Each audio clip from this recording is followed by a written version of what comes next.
This just might be the best value vehicle anywhere on the planet. If you love pickup trucks or if you hate them, doesn't really matter, because this thing is freaking-believable for the price. I mean, look at the future of cars. It's mind-blowing. You know, I've heard it many times. People are still saying the problem with electric cars is they're too expensive. Pickup trucks, they're just too expensive. They'll never work.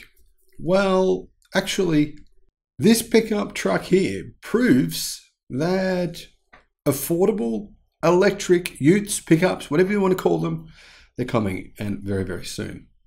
Hello, my friends. Welcome to the channel. I'm the Electric Viking. My name's Sam Evans. Thank you for tuning in. It's great to see you.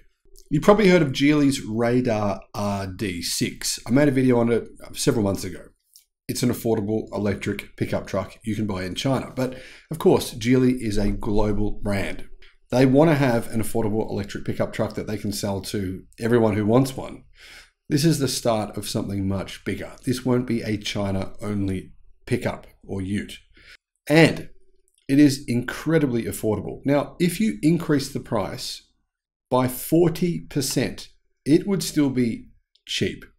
This truck is nearly as big as a Ford Ranger or a Toyota Hilux, except it has one thing over both of those cars. Its interior is like a luxurious chariot in comparison. However, Geely have brought out a base model. It is ridiculously affordable. When I say ridiculously, I mean, how ridiculous is this? It costs $20,300 US. $20,300 US. This is not some unknown brand. Like I said, Geely, they're well known. They own Volvo, Polestar, Zeekr, and a bunch of other brands. On the 26th of April, Car News China said that Geely's brand Radar launched a new base model for $21,000 US. But if you put an order in before the end of May, you can get it for $20,000 US.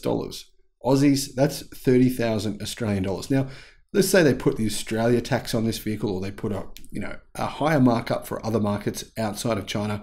So they increase the price by 40%. We're still looking at a vehicle that costs well under 50,000 Australian dollars, or well under 35,000 US dollars, which is a legitimately impressive electric pickup truck / ute. So you ask, I'm sure you're wondering, what's the range? 410 kilometers. So just under 300 miles. Horsepower, 268 horsepower. It's got plenty of power. And all of that means it's an amazing deal. Now you're probably thinking this doesn't really look all that truck-like. That's true. But let's be fair here. How many people who buy a pickup truck or a ute actually use them for work purposes? You know what? How many trays do you see with stuff in them? How often do you see them with stuff in them? I'd say 1 in about 50. 1 in 50. This will serve the market perfectly. The RD6 pickup is built on Geely's SEA platform. It's a 5-seater. It measures 5,260 millimeters long, 1,900 millimeters wide, and 1,830 millimeters high. Its wheelbase is 3.1 meters. In other words, it's just slightly smaller than a Toyota Hilux and a Ford Ranger. But it's much cheaper than the internal combustion versions. If you compare this to the similar crew cab, or whatever you guys call it in the United States and Canada, if you compare this to the same vehicles with 5 seats and 4 doors and the same sort of tray, this is cheaper than anything they sell that I'm aware of. Now, correct me if I'm wrong, but this means that an electric pickup truck is cheaper than a gasoline-powered one. Now, imagine how affordable this will be in 2030 when battery prices have continued to come down and when the world is making millions and millions and millions of electric vehicles. When we get that massive scale effect, they'll be even cheaper than this. It's hard to fathom. One of the key reasons is energy density of batteries. The energy density of batteries continues to improve, and the cost and affordability continues to come down. Now, there's been some months here and there where the price of batteries, lithium, etc., has come up, but the trend over the past 10 years is for continuous battery cost declines. If the interior looks impressive, that's because it's based on an internal combustion engine vehicle. I think it looks almost too nice for a pickup truck, but whatever the case may be, it looks really good. A lot of pickup trucks, they look really kind of old school, industrial. This has a 12.3-inch infotainment screen in the middle. It's got a heads-up display, Geely's Galaxy operating system, and as you can see, leather seats and leather appointed interior as well. I mean, there's even leather on the dashboard. All trim levels offer a 200 kilowatt rear motor. That's nearly 300 horsepower, as I mentioned before. Torque is 384 Newton meters. However, this is purely the rear-wheel drive version. When the all-wheel drive version comes, it will have 400 kilowatt or around about 580 horsepower. 580 horsepower, is that enough for a vehicle this size? Of course. That would be insane. Now, this current model is limited to a top speed of 185 kilometers an hour. It's about 120 miles an hour. Acceleration, it'll do 0 to 62 miles an hour, 0 to 100 in 7.3 seconds. It's faster than about 90% of the current pickup trucks you can buy all around the world. So how big is the battery? Well, in the cheapest version for $20,000, it is a 63 kilowatt hour lithium iron phosphate battery pack, which gives 410 kilometers of range, they say. In real world range, probably closer to 300. If you want to get more range, you can.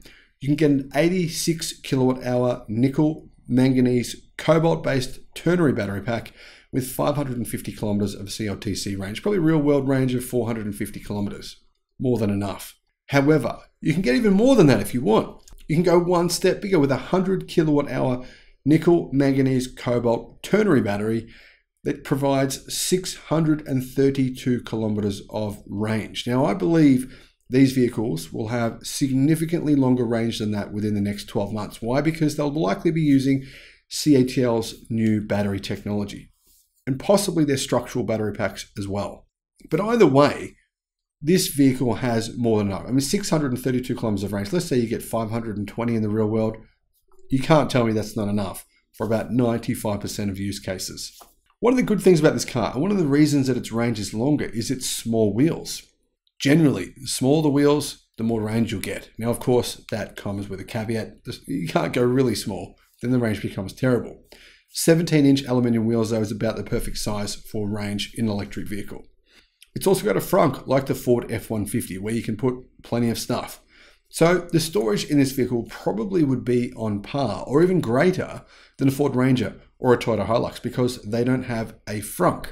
The bed capacity is 1,200 litres, and the RD6, considering it's a Geely vehicle, will more than likely be sold in many countries around the world within the next few years.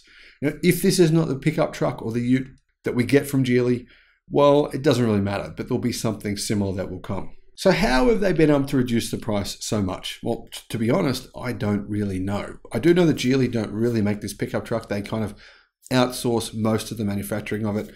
And I do know that in this base model, they've removed leather trim from the steering wheel. Not that anyone needs that. Smart keys reduced from 2 to 1, says Car News China.